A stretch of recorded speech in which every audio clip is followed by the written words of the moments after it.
افسوس زحمت گل را باغبان کشید، بوی گل را باد برد. بله، بیستون را عشق کند و شهرتش فرهاد برد. یا آن سبو بشکست و آن پیمونم بریخت.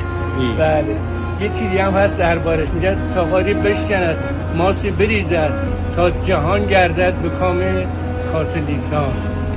یه نصیحتی بهتون دارم، اگه انشالله پدرتون در حیات هست که خب خدا خیرش بده، تو اونجایی که میدانید که پدرتون بیشتر احترام میده مادرتون.